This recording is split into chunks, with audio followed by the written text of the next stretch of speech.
Blog Talk Radio. Well, I bet you all thought that I was dead or living under a rock, etc., etc. No, I'm actually physically here. Yes, just to dispel the rumor, because I know people are looking all over social media wondering what's going on. Yes, I'm officially doing this wonderful show today with Nancy, this beautiful young lady that I actually met in New York City on my last trip with the Diamond Empowerment Fund. I want to do a couple of really quick announcements before we get her on the line, just because I've been off of air for a while. So just to clear up the rumors and stories, or should I say what you saw on Facebook status earlier today, yes, I'm going to the doctor afterwards. I've been sick for the last few days, and I need to just get something checked out. So no worries. I'm going to get to the interview. We'll get off to urgent care and find out what's going on. So I'll keep you guys posted as far as that goes. I wanted to quickly let everybody know to check the Art is Alive Film Festival.yolasite.com. That's my film festival.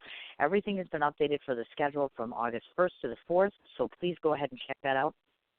Tickets are going on sale July 1st, so please make it a point to come to 1 day, 2 days, 4 days, every day, every screening. Thank you so much. But please go ahead and check that out. On the opposite side of the fence, my sister organization, or should I say my sister festival, Bedford Falls, for the first year this year. This is my collaboration with Michael, of course. That's going to be taking place from June 15th and 16th in New York City.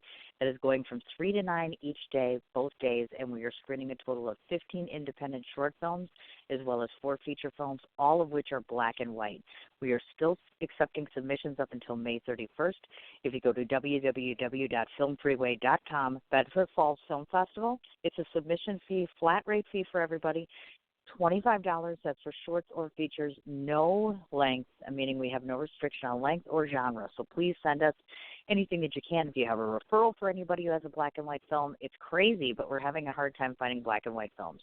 So if you know of anybody or if you have a referral, my direct email address is CIN4251@gmail.com. Otherwise, please go ahead and run on over to the Bedford Falls Film Festival Facebook page and leave us a message as far as that goes. Quick update on the MG Frocks page. And MG Frocks, our clothing line in general, just to let you know, after today, I will be doing nothing but radio shows for the next month and selling frocks. So if you guys are interested, now is the time. We are officially launching. We are ready for business. We've got the inspirational clothing line, which is my T-shirts. We've got the children's clothing line, which is for creatives that want children. Basically, we're inspiring children to want to be in the creative arts, and that's the artist shirt for musicians, dancers, and singers. And then, of course, we have the traditional Wallwood shirt, which is the first shirt that we started. So please go to www.mgfrocks.com. Otherwise, go ahead and check us out on Facebook as well. You'll see that we have a slew of different events coming up in New York City in June. So please make it a point to go ahead and check those out. Last thing I want to mention, of course, is that we are about to release in the next month and a half. Go ahead, please check out A Lifesaver. This is the first movie that I'm actually releasing. This is the one I directed with Michael, of course. So please. It's called A Lifesaver. Go ahead and check it out. It's going to be hitting the festival circuit, if not in June or July. If I have my way, we'll have to see. So please, if you get a second, go ahead and check all that stuff out. So without further ado, I'm sure you're all sick and tired of listening to me. So let's get Nancy on the line and start talking to her about her wonderful nonprofit organization. Nancy? Yes. Oh, yeah, there you are. You're just like you were in New York City. She's right next to me. Hi. How are you? Hi. How are you? Well, I've had better. I have to tell you. I was like, I've been miserable. I had to cancel on her the other day, unfortunately, because I wasn't feeling well. And we've kind of gone from bad to worse. In fact, I was just talking I'm to so Michael, sorry. I'm Well, like, you sound terrific, I'm so I must miserable. say. Well, this is like part of the job. You know what it's like because you run an organization yourself. When the boss is sick, the show goes on. You know what I mean? So you kind of have to show up. You have to do your job. And make no mistake, when we're done, like literally me and my blanket are running to urgent care down the road. So I am very, very happy that I'm going to go get checked out. It's nothing too major, but it's major enough to be like blah. So I won't lie. I'm lying here in a blanket in my living room, in a dress shirt, and a pair of pajamas. But we're here, and you're here. So thank you so much for waiting for me. I truly appreciate it. I have a ton of questions because my audience doesn't know who you are. They also don't know how fabulous you are. So we're going to start off talking about just Nancy first, and then we'll lead into, obviously, the organization because, obviously, you're you. So people want to know a bit about you. So I met Nancy on my last trip to New York City, of course. We came to her office and got a chance to talk about the organization. There's a few things that I know about you, and I'm intrigued to ask because I know you come from Obviously, you've done marketing before. You've worked for nonprofit and regular profit organizations. One of the things I found interesting about you, I didn't know you used to be the former president of the League of Women Voters. I thought that was awesome. I'm like, let's talk about that for a minute, only because it's such a hot thing going on with the voting and the president and all that. What intrigued you to work for the League of Women Voters, and what was that like? Well, the League of Women Voters is wonderful because it's a nonpartisan organization that listens to all views and then takes consensus based on agreement of the majority of its members. And I always feel that the truth is not just one story. There are many ways of looking at it, and by getting a group together that can express lots of different opinions, then you can come again to a consensus to find out what the way forward is. Very, very nice. And of course, as I said, you had the 2-year stint there. I just thought that was so neat and interesting because I'm like, the League of Women Voters sounds like something, once again, where you're aligning yourself with an organization where you can make a difference. And that's huge, especially women like yourself. Set yourselves as great role models for being able to make an impact in the world and in your area, I should say. So kudos to you on that one. I also know you're originally from St. Louis, which means you haven't always been a New Yorker. I'm about to be a New Yorker. You're originally a Midwesterner yourself. So at what point did you leave St. Louis and then start traveling around and doing all the stuff you did? Well, I grew up in St. Louis, but actually my father had a job that took us to Europe. So my early part of my growing up days was spent in Belgium, Brussels, Belgium. And I was there from the time I was in kindergarten until I was, for about 5 years. So as a young person, I was put into an all French speaking kindergarten, and quickly, as young children can, learned how to speak.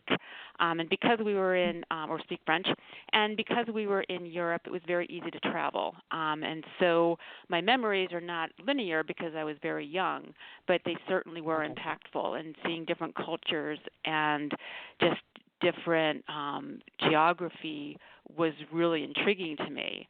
And when we came back to St. Louis for my middle school and high school years, it was a little dry, shall we say. I certainly had a interest in travel and in exploring, and I think it really started from those early days. I went to a small university in Ohio, but was always interested in, again, advocacy work and in making a difference, and did an internship in Washington, D.C. I thought I was going to be a lawyer, so I did lots of different internships for nonprofits and corporate law firms, and came to the conclusion that law was not what I wanted to do. And then was hired by Leo Burnett in Chicago. And so, again, experiencing different products and different marketing ideas from all around the world started my or augmented my interest in what's happening with the rest of the world. And this was before the internet, so of course I'm dating myself, but it was such a different time that you're learning about other cultures and other ways of life was not as easy as it is today. But I certainly had the bug from a young age. Oh, sure. And as I'm sitting here listening to you talk, one of the things I was thinking of, because you have had the advantage that not all of us have, which is traveling country to country, place to place, how does that formulate? Meaning, do you have more of an appreciation for what you have here, considering you have been to different areas and places where people don't have it as well, meaning different cultures, et cetera? So do you find yourself being more appreciative of this, or have you taken some things that you've learned from other cultures and incorporated into your regular life here? Because I imagine it's a reciprocal effect. Well, it's interesting because my first trip to Africa was to Sierra Leone when I started working with De Beers. And I didn't know what to expect, but what I found was such an inspiring community that from a Western eye, you look at it and it's like they have nothing, and yet what they have is integrity. and they have, they didn't grow up in a welfare state. They weren't just given things to them. As we traveled from Freetown to the diamond mines in Kwaidu, we would stop for breaks, and people would come up to us and ask us if we'd like to buy, water from them or something they had just made. But there wasn't the begging, there wasn't the entitlement that that you get in the Western culture. And so I was really intrigued and incredibly inspired. So I actually look at it as a reverse. It made me appreciate what I have, but in the same time, I felt that we were a little spoiled by what we have and taking it a little for granted. Very, very nice take on that. Lovely. I also see you're a mom. I looked at your beautiful children because, of course, I was researching you, and I'm like, we have to talk about your children if you're okay with that, because I love talking about the kid factor. I'm like, oh, my gosh, you've accomplished so much, and you've raised children. Kudos to you. My hands are down to you. I'm like, oh, my gosh, look at you. So tell us a bit about your children, and moreover, are they involved in the nonprofit circuit themselves, or are they creatives? Or tell us a bit about them. Well, I have a range of kids that have lots of different interests. My oldest ended up being an engineer and works on satellites for Boeing in Los Angeles, which is exactly not the brain I have. But he loves physics and loves all the science, and so that's what he's into, which is really fun. My middle son took a slightly different path. My husband is a sailor, and he ends up really loving working with his hands, and so he's doing a lot of boat work and works in the marine area. Does bareboat charters to the Caribbean in the winter, and so really is sort of forging his own path. And then my daughter, in fact, just graduated, and unsurprising to some, she will be spending next year as a Fulbright scholar in the Ivory Coast of Africa. So she definitely took my love of travel and took it to heart. Sure. She spent a semester in Rwanda working with conflict resolution after the genocide. So she definitely has the bug that I have in terms of making a difference. But we all do it in our own way. So I'm very proud of each and every one of them. Oh, that's lovely. Absolutely lovely. Well, and plus, too, I guess I have to ask you this because I travel for work myself. But, I mean, how do you keep getting up and all this traveling and isn't it exhausting? I mean, I love it, don't get me wrong. But I'm like, God, don't you just sit there like I want to be in an office for a month? Or are you perfectly content with the on-off sort of thing? I like the change of pace, but I also am blessed with being able to fall asleep on an airplane very easily. So I don't tend to get jet lag because I love the sleep. So I am pretty rested when I get off those airplanes. Oh, wow, look at that. That's impressive. Yeah, because not everybody can do that. I mean, it's pretty vigorous when you're doing it, when you're active and you've got such a big career and then you have to go from one place to another place. Plus, some of the places that you're traveling to, what's the average travel time to go out of country? Is it like 7 to 10 hours, if not more? Oh, that would be a breeze. I recently have been doing a lot of trips to India, and there's now a straight shot, which is about 15 hours. So that's a really interesting experience. I get a lot of movies read or watched, so that's a good thing. Yes. 15 hours, that's like, oh my God, that's well over half a day. I can't even imagine that. That's like wild. Wow. And then what's crazy with India is that they are like 10 and a half hours ahead of you. So that's that half hour that really goofs with your brain because you're trying to make the math. What time is it in New York? You always forget the half hour. So it's really it's an interesting challenge. Oh my God, more power to you, lady. Let me just tell you, I think I could do that maybe once or twice a year, and I'd be like, yeah, I'm done with that. That's an awful lot of time. I mean, that's a big commitment. So again, kudos to you there. Now, I see that you have been with the Diamond Empowerment Fund for almost 8 years now. So I was curious to try to ask you, what appealed to you? What was the biggest enhancement, meaning when you were looking at making a change and saying, I want to sign on and become vice president to something that matters, that's important to me. Why choose this over someone else? Well, sometimes your career you can't really plan it. Things happen, and you take opportunities, and they open up a new window for you. And certainly, I had taken some time off when I was raising my children. I think I joked with you 10 years. I figured they were old enough to take care of Yes. themselves by then. And that's when I was very involved in a lot of the nonprofit work I did. I was president of League of Women Voters, and I just felt the need to get paid for my time, quite frankly. Sure. I was tired of being the end volunteer that ended up, having to be the one that always did everything, and was just wanting to get back into the workforce. And it happened that one of my mentors that I kept in touch with from my advertising days was working at the De Beers account, which was handled under JWT, J. Walter Thomas Advertising, about 10 years ago. And my first time at De Beers, my first trip was to Africa, was to, in fact, Sierra Leone. And I was able to see what a difference you can make, what a social impact you can make when you have a business that's working together, to solve a problem. And, Right. When you have, I did some work and some consulting work at the UN, and I mean, all the kudos to them, but there's just such a hierarchy that by the time the money gets down to the people, it's just a little, just not enough. So much bureaucracy.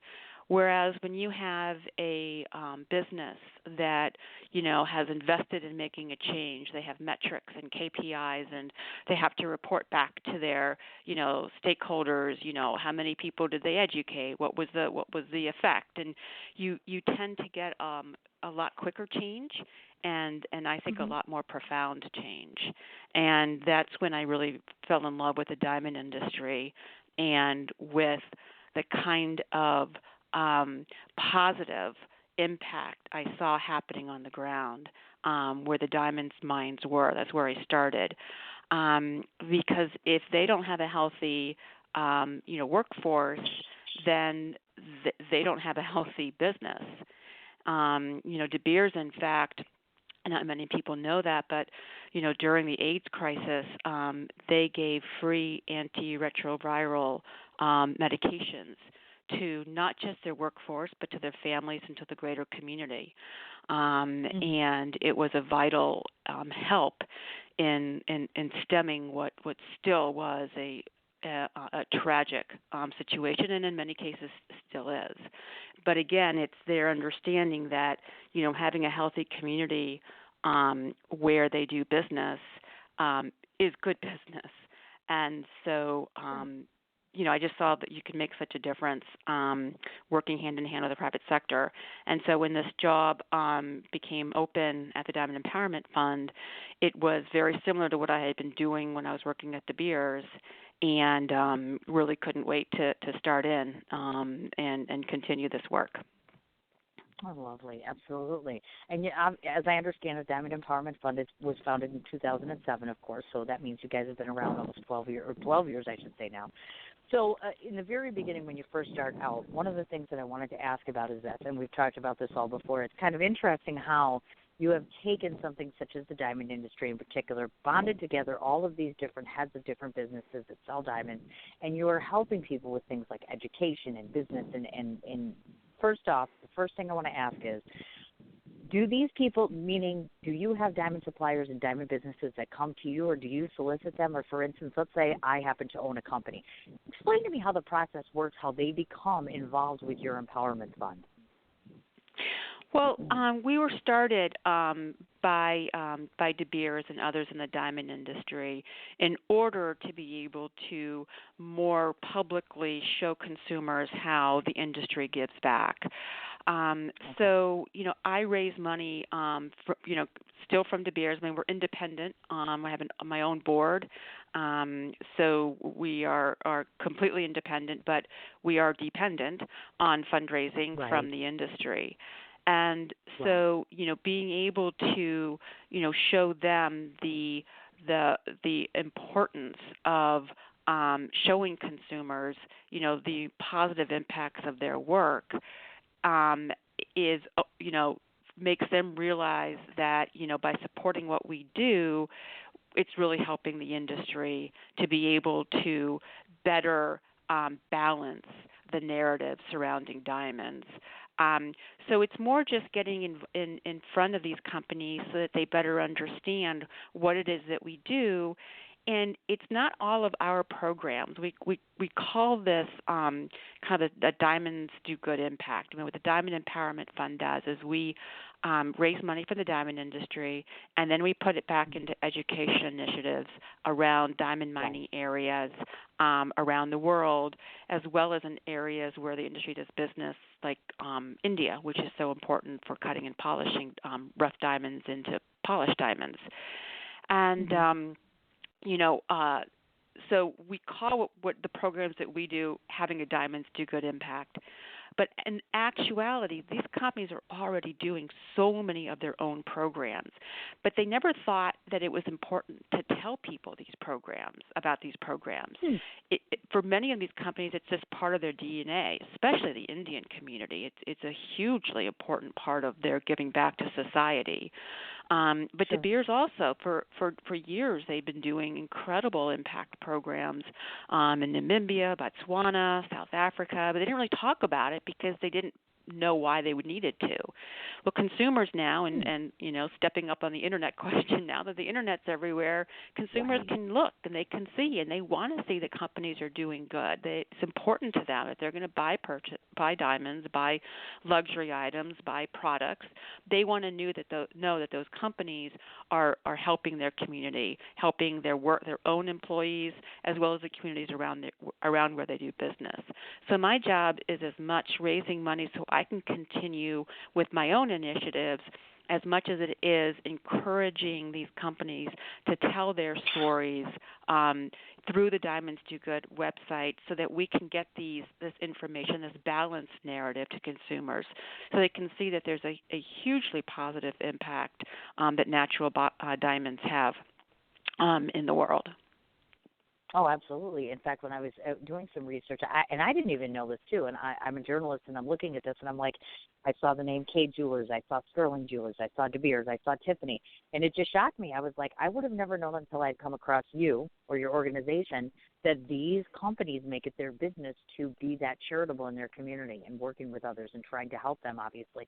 I also had a very limited education about diamonds, for instance, like we were talking about this in person, and to those of you that are listening in, I had no idea, truthfully, where you find a diamond, the history of diamonds. In fact, when I went on your website, even that was a smaller, I took the bits and pieces and I thought, I didn't know these things. Like I knew originally if you were looking for a diamond, where they're found, how you get them, etc.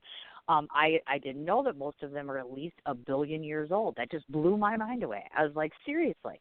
When you think about these things, you never really think about them. You know what I mean? It's kind of like, okay, we all know where diamonds come from to some small extent, but did I know that they were found or formed in volcanoes under heat? No, I did not. Did I know that they were made of pure carbon mainly? No, I did not. I'm like, this is just so wild. And as you have mentioned, you've gone to some of these places where there are, I believe there's a total of 10 countries where the most diamonds are found, as a matter of fact, and you've been to some of them before, obviously.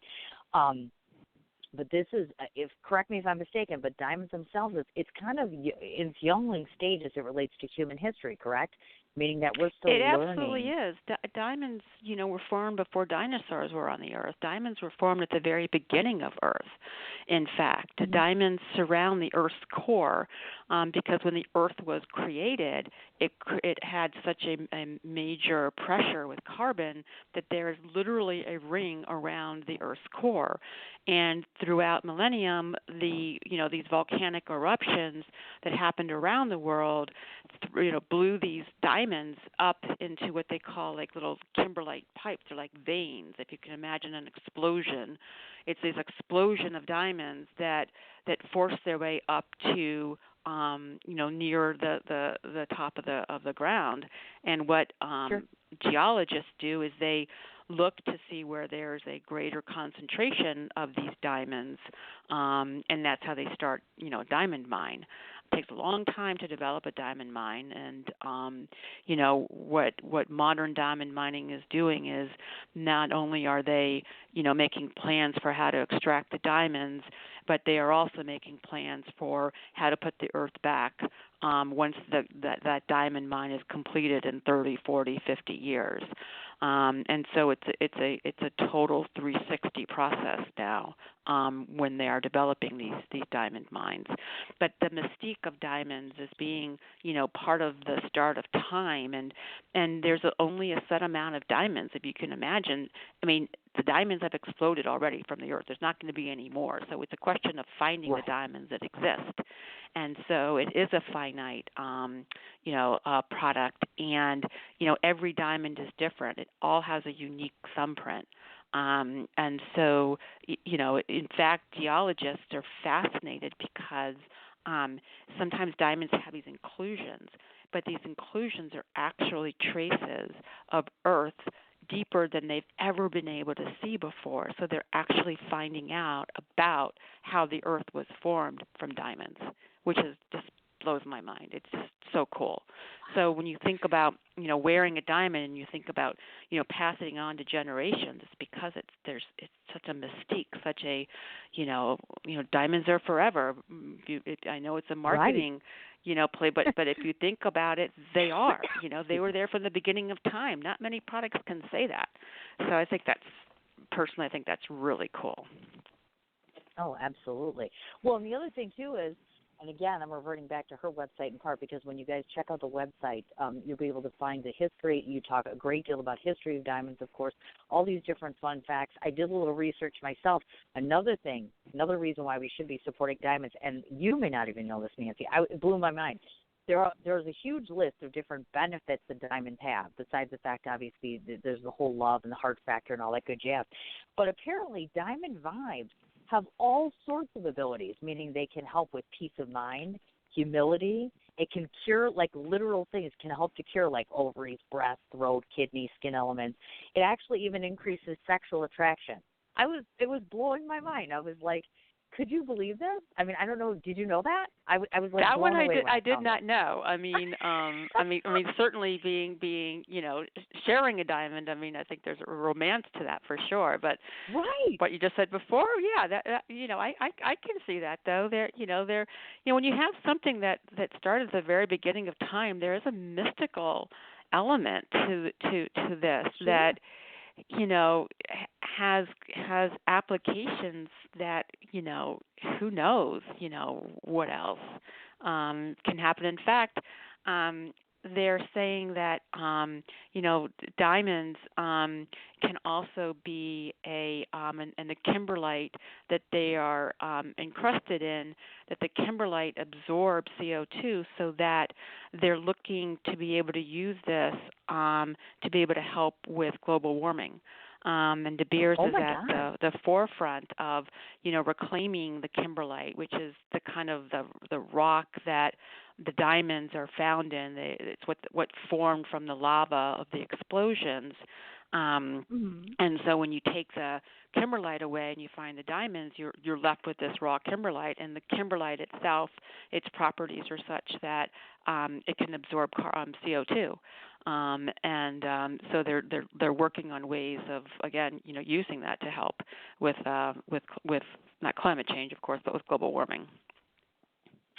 It just blows my mind. See, like I said, if we get anything out of this besides all the wonderful benefits of supporting the Diamond Empowerment Fund, it's that diamonds in and of themselves, oh my gosh. Like I said, I had no idea. I just find this so fascinating because, you think diamonds, everybody seems to have a persona, about certain things. But this is just fascinating, absolutely fascinating to me. Now, I obviously want to say, in case you guys didn't get this, your fund supports initiatives that develop and empower people in diamond communities worldwide. So obviously you're doing this all over the country, of course. So I want to talk about the various different things, meaning let's talk about the Botswana Top Achievers first. Now, just so you folks know, this particular incentive or initiative offers the top high school students a chance to attend a university of their choosing, and then what happens is thereafter they return back to Botswana to contribute to their own community. So talk a bit about the success you've had with that, and in terms of how many, when you talk about taking or selecting the top high school students, do you have like a set number per year that you do? Maybe just delve into this a little bit more and tell people that, because Botswana is one area in particular I think that is rich when it comes to the diamond community. So that's an important initiative. Yeah, Botswana is, and thank you for bringing it up, because Botswana itself is such an incredible example of how diamonds have turned one of the poorest countries in the world into a thriving upper middle class country because of the discovery of diamonds. Before diamonds were discovered in 1967, the country had 6 miles of paved roads. It now has 7,000. It had 3 schools. It now has over 500. And it has free health care for its citizens. And so, it's also, 50 years of, one of the most stable democracies across Africa. So it's a really huge success story because of diamonds and because of the country's partnership with using these diamonds for the benefit of their people. It's a word that was invented that's actually now in the dictionary called beneficiation, which is where the natural resource like diamonds are used to truly benefit the people of the country. And when you talk about the youth, what's important for Botswana that's so heavily dependent on diamonds is that they get young people that are able to get educated, that can help diversify the country, and that can help develop some of its own issues with, certainly there's always been a drought, and there's other major issues that hits many of these sub-Saharan countries. But the Botswana Top Achievers Program was actually developed through the Ministry of Education in Botswana. And interestingly enough, the head of the Ministry of Education, Mr. Masisi, is now the president of the country. And by the way, he will be at our Diamonds Do Good Awards, which are happening on May 30th in Las Vegas. So we're very honored that he will be there. But so with the Diamond Empowerment Fund, because it's run, there's 2 people there. It's myself and an associate, and then of course we have a board of directors of about 25 people across the industry. But what we do is we work in partnership with programs that already exist. So we have identified and have done due diligence in all of the programs that we support, but the programs themselves are the ones that are doing the actual work. So we give money to these programs so that they can continue doing the work that they do. But the Diamond Empowerment Fund itself does not administer the program. We simply don't have the network to be able to do that. So it's the government of Botswana that administers the Top Achiever program. And in fact, again, at our Diamonds Do Good Awards later this month, in fact, just over a week, one of the Botswana Top Achiever students who just graduated from Stanford University will be speaking to the audience and explaining how important, the role of education and higher education has played in her life as she plans to go back to Botswana to help with encouraging entrepreneurship workshops across the country. So that's just one example of one of the programs that we do. Similarly, there are diamonds in Canada, in the Northwest Territories of Canada. Not many people know that. It's the 3rd largest producing country of diamonds in the world. And Northwest Territories has many indigenous cultures. And one of the things that the diamond industry has done is that they really preserve the culture and encourage the indigenous people to become involved in the diamond industry, both in terms of agreements on the land usage agreements on making sure that the habitat and the natural wildlife are not being harmed, but also encouraging their young people to be involved in the diamond industry. And so we're working through an organization called the Mine Training Society and gave them some money for scholarships to help these young people either advance their careers in the diamond industry or to start into the diamond industry. So again, it's administered through the Mine Training Society, but it's a program that we've identified that is important in an area, and it helps us highlight the importance of diamonds to the Northwest Territories of Canada, and also the good work that not only the government is doing there, but the companies that are working there, like Dominion Diamonds, De Beers is there, and the kind of programs that they're doing to support their community.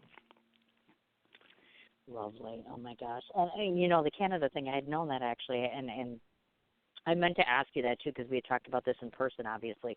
But I could have envisioned you guys having a New York office, a Canada office, and then having 2 international offices. I just assumed that because I'm like, well, if it's got such a great, rich diamond, it's synonymous for the diamonds. I thought to myself, I could see you in Canada. Is that in the works? I'm just throwing it out there. It's probably not going to happen, but you never know. Well, it all depends on how much money we can bring in. Being a nonprofit, our goal is to keep giving back to communities, whether it's communities where the industry does business like India or the diamond mining areas. So, if it were to take money away from being able to do the programs, then I wouldn't want to expand in that way. One of the beauties of having 2 people yet having a very strong board of directors that spans the industry, from diamond miners to cutters and polishers to jewelry designers to jewelers, is that we have a lot of great advice and help, but we're able to keep our operating costs very low so that the money that we bring in goes right back out, which is really what our intent is. Oh, absolutely, of course. The other foundation that we wanted to talk about, or at least I know that I want to speak about, of course, is the Grace McKell Mandela Foundation. Just so you folks know, this supports bringing 20,000 Tanzanians out of school youth and bringing them back to being educated. I want to talk about this because it's fundamental for many reasons. Education, or lack of education, is becoming more and more of a problem in the United States and in other countries as well. I don't think people really realize that. And so this is landmark or paramount, in my opinion, in terms of these efforts, of course. So again, I guess we want to talk a bit about why is this so important to be educating our youth. It should be obvious, but in this particular area, you've been to Tanzania as well, have you not? Or am I mistaken? Yes. I visited the programs in Tanzania, yes. Okay, I've got you. So, again, we want to talk about that a bit. And so talk about a bit about being in that culture, because I can imagine it must be so soul depleting, when you've got these wonderful children that they have their whole lives ahead of them and they're lacking in such education, and how it just must be so demoralizing. So, that, again, I find this particular incentive to be so paramount, because this educational thing is just getting out of hand, in my opinion. But tell us a bit about your experience there and what success you've had with this particular initiative. Well, again, I guess it's just my personality, my perspective, but I don't get depleted when I look at the inequities. I more become inspired because there are organizations like the Graça Michel Trust who are helping and identify what an issue it is that these young people are falling out of school, and to incentivize the family to be able to bring these kids back to school.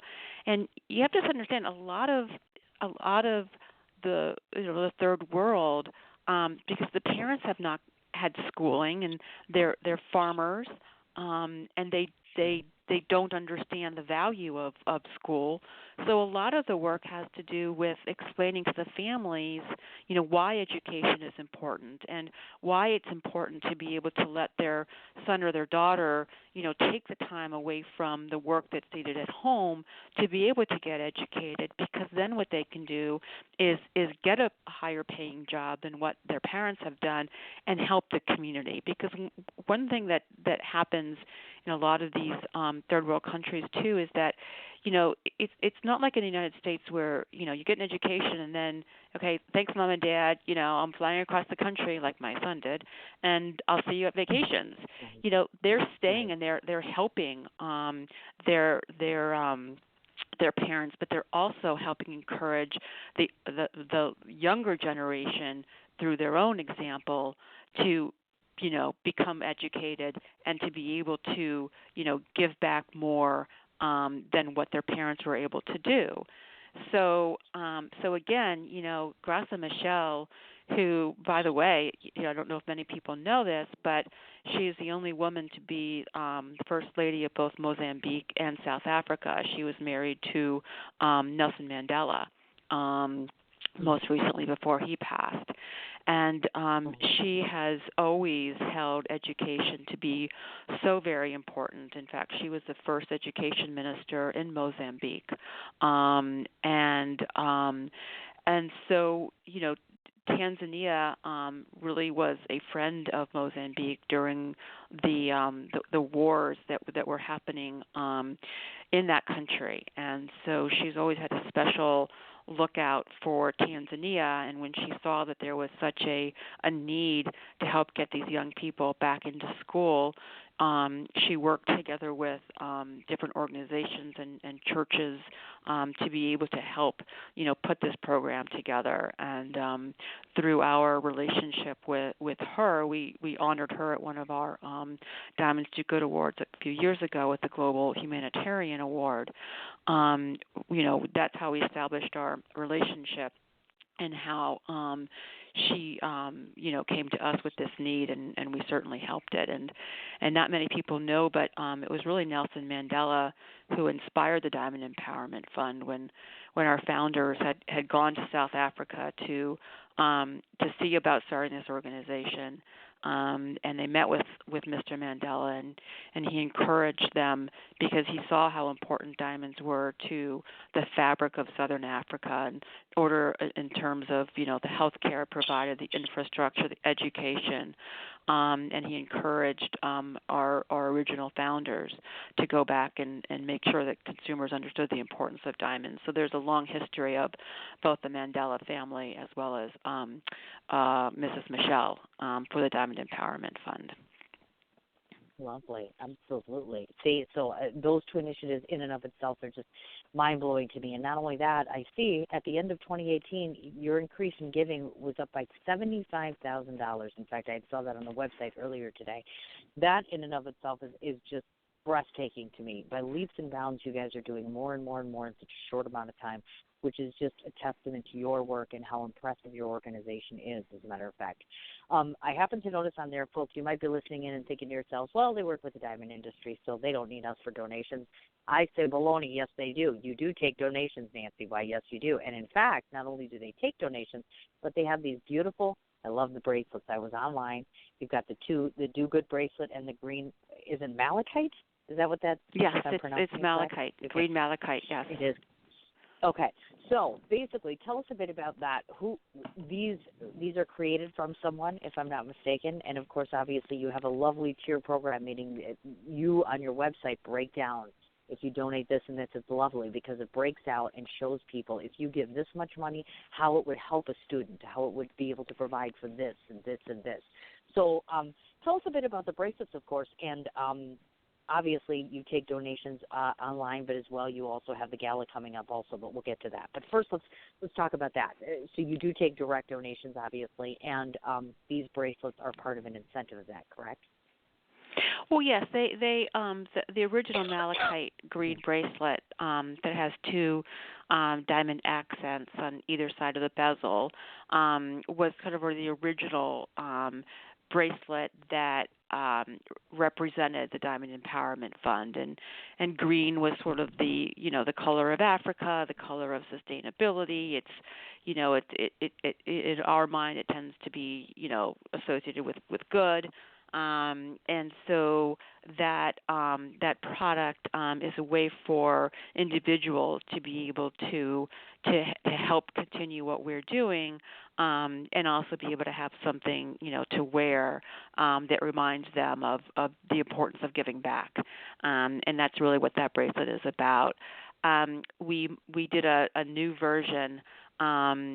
Just recently, a couple years ago, which we call the Do Good bracelet, and what that is a little bit more modern design with a leather strap, and it has on one side it says do good in sort of graffiti, and on the other side it's sort of the diamond with again a diamond accent in there, again just representing what we do to encourage the industry and encourage others is in your own daily life to do good, and to give back, and to be thinking of others, and that not only helps somebody else, but it gives you satisfaction and gives you comfort as well.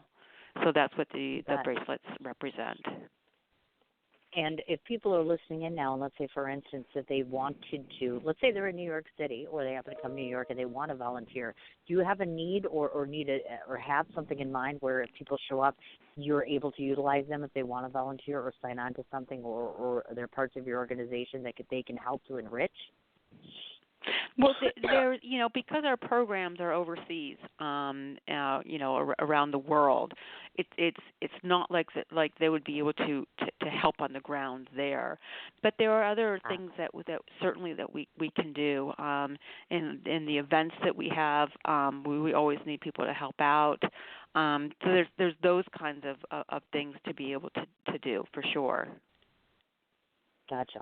And I also know that we had a conversation, of course, because I know one of the things that you're trying to enrich is, of course, to gain or gather a larger millennial audience.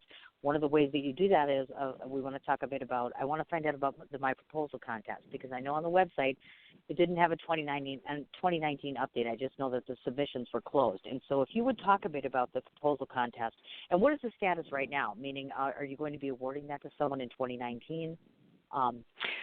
Yes, so this was an idea that we had because, again, we're trying to balance the narrative surrounding natural diamonds, and what better way to do that than to engage young people in what natural diamonds really mean, and the impact that they can have.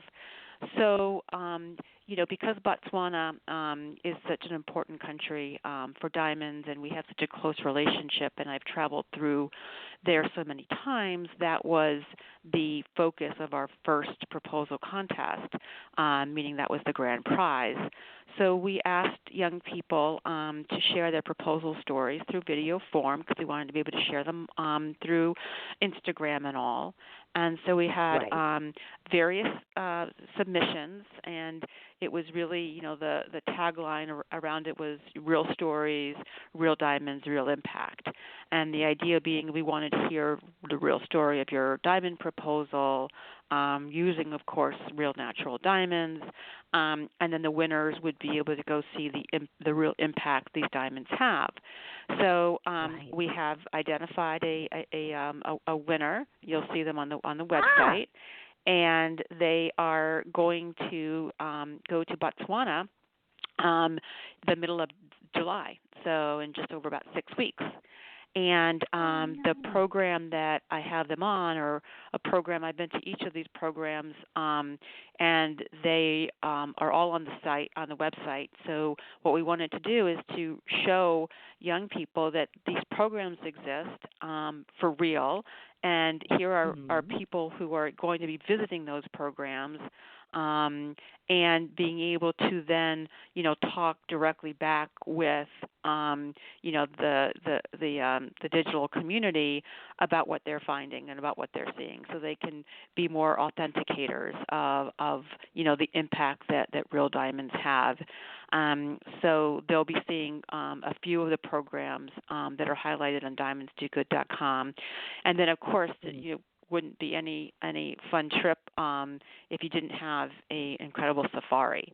So they will be going on a 3-day, 2-night, or I forget, 4-night, 3-day, something like that, safari, which I've been on when I'm there, and there's just nothing like being able to see these majestic creatures up close, and just the beauty of the Okavango Delta is just stunning.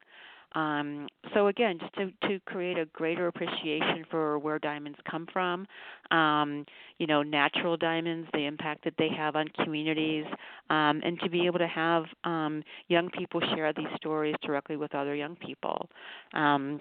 We are going to be announcing another contest soon, and nice. This time the grand prize will be going to the Northwest Territories of Canada.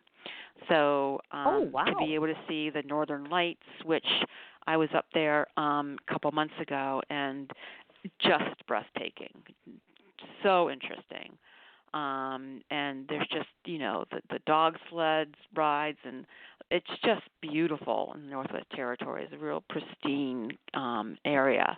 And so the winning couple will have a trip up there for the 2019 contest. So again, we'll announce it in 2019. They'll take the trip in 2020, just like the 2018 contest winners are taking the trip in 2019. That's very cool, actually. Now I'm feeling terribly jealous that I can't get into the proposal contest anymore, folks. We can't win it. God, doesn't that sound amazing? And that is lovely, and it's wonderful. And the other neat thing that I noticed, folks, and when you go on the website, you'll be able to see this, is there are other stories that are shared on there, student stories, all sorts of inspiring, touching, enriching sort of stories that talk about what your organization does, how you all work together, how you're affecting these communities and their education and their advancement professionally, personally. It's just so heartwarming just to see all of this stuff. And like you had mentioned, not everybody knew that you guys are doing this. It's such an unknown accolade, and that's one of those things. It's almost like that. It's what charity is supposed to be, which is we're not running around and talking about it. And it's so lovely that you're talking about it and that we're seeing it and we're finding out about this. Hence, of course, that's why you do things like the Diamonds Do Good Awards Gala, because we want to reward some of these folks for the great work that they're doing, which, of course, is happening May 30th in Las Vegas at the Venetian, 6:30 p.m. Tell us a bit about the gala, meaning who is going to be honored this year, and most importantly, for you, how do you pick an honoree? Because I won't lie to you, it sounds like every organization you work with is doing overtime to try to help out. You know what I mean? That must be a very, very difficult process. It's actually a very inspiring, part of the job, because there are so many companies that are doing such incredible work that not many people know about. And that's right. I want to be clear too that not all the stories that we talk about are Diamond Empowerment Fund programs. We're just a small part. I mean, what our job is to really bring to light what all of the industry is doing every day to make a positive impact where they do business. So one of the organizations that we are honoring this year is called the Luxury Jewelers Resource Group, and it's a consortium of 12 family-owned retailers, jewelers across the country. And you might have known it's like Lux Bond and Green, it's Hyde Park Jewelers, it's Days Jewelers. It's small, independent, high-end jewelers who make it a point to embrace and uphold and build the community around where their stores are. So every jeweler has some program or many programs that they are championing. Some are, help homeless shelters. There are Girls Inc., which is a national program, but with statewide chapters that help young girls develop better confidence to be able to truly be the most that they can be. There's just a gamut of programs that these jewelers embrace. And again, they are part of the neighborhood. They are part of the community where their businesses are. And so because of the overwhelming programs that all of these jewelers support, we're honoring them with a Diamonds Do Good Community Building Award. Again, to showcase to the industry, but most importantly also to consumers, that this is an industry that truly cares about its employees, that truly cares about the community where they do business. And then on the other hand, on the other side, you've got the miner. So you've got kind of the origin story of where diamonds come from to sort of the destination story where the diamond is sold. And not many people either know that diamonds are found in Siberia, in Russia.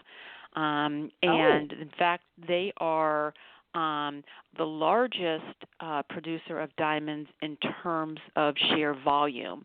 So diamonds are used for not just gem quality, for engagement rings and milestones and celebrations, but the sort of lesser quality diamonds, there's nothing harder than a diamond. And so diamonds are used for drill bits, for many, many applications because of their strength and durability. And so from that angle, Russia is the leading producer of diamonds in the world. Botswana is the leading producer of gem quality, meaning the most diamonds that you'll find that you will purchase for yourselves or for a loved one are found in Botswana. But Russia is incredibly important to the diamond industry, and the diamond pipe happens to be in the remotest place in Russia, in Siberia, and they basically created a community out there called Mirny in Yakutia, and they provide for their education, for again their health care. They built their infrastructure. It's a very remote area, so they keep the community active with many, many sports programs and athletic programs. There's also, again, a very important indigenous community in Siberia, and they preserve the culture of the people and encourage their partnership in where they do the mining. And so because of this, and they give like 3% of their gross revenues to to society. Last year alone it was $150 million. And because of that, we are honoring them with the Diamonds Do Good Community Stewardship Award. Again, a way to raise the profile of diamond miners, of natural diamonds, and the positive impact these natural diamonds have on the community. Now, by chance, in just talking to you, let's say, for instance, someone listened to the interview today and they say to themselves, okay, in my own personal community, would you encourage us to find ways? How do we as people, do we have a way to spread the word a bit? Meaning, how do we let other people know the significance of diamonds and how they do good in the community and how we can do good? How do we get that? How do we get your message out for you? Do you know what I mean? Is there a way for us to do that in our community as citizens? Absolutely. I think the most powerful, community building vehicle these days is really the internet and digital. And we have a Diamonds Do Good. We have Instagram as well as Facebook. And just to follow us and to share the stories that we have is hugely important, and to also, ultimately to look at your jeweler, to look at natural diamonds, to see that there is so much more to love about natural diamonds than just their beauty, but their impact and the positive impact that they're making, and to spread this balanced narrative surrounding natural diamonds is a huge help to the entire industry. And it's an industry that loves what they do, and I think you can all tell how passionate I am about it. And just to spread the I hate to sound corny, but the good news, and it is good news. Absolutely, without a doubt. I don't want to forget to ask this question, of course, because obviously we mentioned that the Do Woods Award Gala is coming up on the 30th. And I know that you have mentioned before that there has been or still may be chances for sponsorship opportunities. So if someone still wants to act as a sponsor, whether it's a cocktail sponsor or otherwise, is there still time for them to do that? Because I know they have to approach you directly for sponsorship opportunities as well. Anything relative to that. Is that still a possibility, including the journal ads? Absolutely. When you're in the fundraising business, there's never a deadline. I was going to say probably that. Now, do they contact you directly? Do they call you? Do they email you? Do they go through the website? What's the most official way? Because like I said, we all know the gala's coming up soon, so I know that you're probably terribly busy. Yeah, absolutely. The email is always the best way. I'm happy to have you share my email address with everybody. Okay. I gotcha. I was just going to say, yeah. And, of course, obviously, individuals can go and purchase tickets online, or can they purchase tickets at the door to be able to go? Because this is a little bit of a different event. I know that. And I did see that there were tickets available, but would you recommend they do that online as opposed to at the venue? Yes, it just helps us be able to plan. So Sure. if you just let us know even the morning of, that's fine. Oh, wonderful. Okay, good deal. All right, great. Now, I have about a list of about 17 different places where we can find you and your organization. So what I'd like to do is I'll read off all of them, and if I've missed anything, please let me know. Folks that are listening in, just in case you didn't catch it, the beautiful young lady that we're speaking to is a whole of 30. I've met her, I can attest. Nancy Orem Lyman is her name, and that's Lyman. She is both the executive director and the vice president of Diamond Empowerment Fund. They can be found at the various places. Obviously, their website, diamondsdogood.com. On YouTube, they're listed as Diamond Empowerment, LinkedIn, Vimeo, and then on Facebook, Twitter, and Instagram, it's all the handle Diamonds Do Good. Also, the Diamond Empowerment Fund can be found on Facebook. And, of course, Nancy herself has an Instagram as well as a personal Facebook page. Any other places where folks can find you? They can email me at n.lyman@diamondempowerment.org. Wonderful. And, of course, obviously, donations can be done, obviously, through the diamondsdogood.com website directly. Obviously, I'm sure if you call Nancy, she's not going to say, no, I'm not going to take a donation from you, clearly. And luckily, Michael and myself had an opportunity to meet with Nancy, so our hope and praying is that when things settle down, we're able to talk about collaboration with your wonderful organization. We're both proponents for the things that you're doing. We believe very strongly in your mission. I'm here to tell you firsthand in meeting Nancy, 3 things that I learned right off the bat in that wonderful hour that we got with her. Not only is she passionate, but she's also proficient, highly professional, highly dedicated, and highly intelligent and inspiring. You really know your stuff. And when you say you know about your business, it's not just about nonprofits. It's about the diamonds. It's about the product. It's about the businesses you work with. You really know your stuff. You're A1, A-notch on top of it, 150%. So it truly was a privilege to be able to spend that time with you, of course.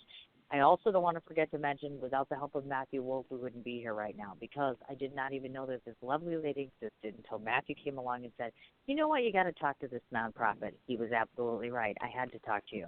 You have been engaging and entertaining and lovely, and I can't believe it's been an hour, like over an hour already. But this is so fascinating to me. I'm so overwhelmed and in awe of what you do, and I'm crossing my fingers and my toes and everything that the gala goes well for you. In about 2 hours, I'm going to send you a copy of the link from Blog Talk Radio and YouTube, just so you folks know past what we're on. If anybody hasn't listened today, you can go back 2 hours from now. The archived episode is right there. Certainly, Nancy, I'm going to give you an open invitation to come back to my show anytime you'd like. You can come back and promote every month all year round if you would like. I mean, you're absolutely just fascinating to me, so I would love that. But no, I'm wishing nothing but the very best for the gala and for everything. And please, if there's anything I can do for you in the future, I'm just a phone call away. Just let me know. Well, you just made my weekend with all those compliments. I'm telling you. But they're true. But it's true, though. You know, I mean, you know, as a woman and in business especially, how many of us in general ever really get someone to tell us, hey, you know what? You know what you're doing. You know what you're doing. You're good at what you do. You're appreciated for what you do. I'm a big believer in that. You know, if people never hear enough how much that they're needed and necessary, and you are needed and necessary, and even if no one has told you that, and you know, there should be an honorary award for you. There really should be an award for you. You really are the wheel that makes the spoke go. Or the spoke that Well, makes my the wheel go, my whatever. reward is being able to do this job. I love this job, and I love talking to wonderful people like you. And I certainly hope that you feel better soon, and it's all good karma going your way. Oh, thank you so very much. Definitely. Yes. You keep yourself in touch. Good luck next week. Of course, I'm sure it's going to go wonderfully, certainly. I'll send this information off to you later on tonight, and then just, like I said, let me know when I can do anything for you. I'm here. Thank you very much. Have a good night and a good weekend. Dear. You too. Okay. All right, dear. We'll talk Bye-bye. soon. Bye-bye. Okay, folks, that was Nancy Orem Lyman. One more time, I can spell that for you, the last name, Nancy. It's Lyman. Again, the Executive Director and Vice President of the Diamond Empowerment Fund. Again, the website, diamondsdogood.com.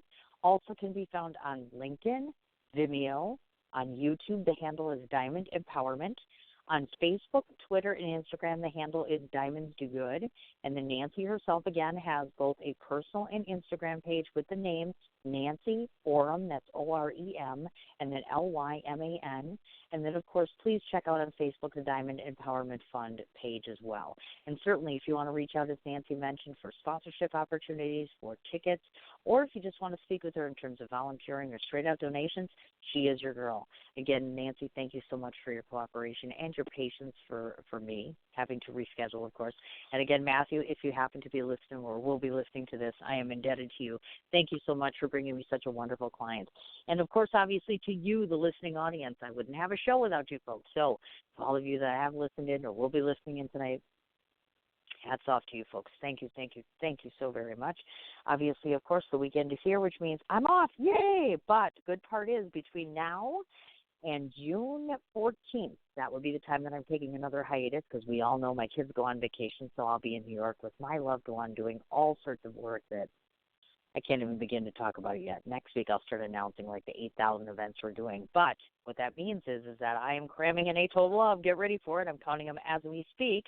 It looks like 12 interviews between now and then. So, yes, you get 12 more opportunities to listen to me talk. Yay! Yeah, right. I thought so. So please go ahead and go to the Sins Chat Corner Facebook page, or else go ahead and check my personal page. I will be posting up every single date and time, probably next week. And then please make it a point to at least check out one of my episodes.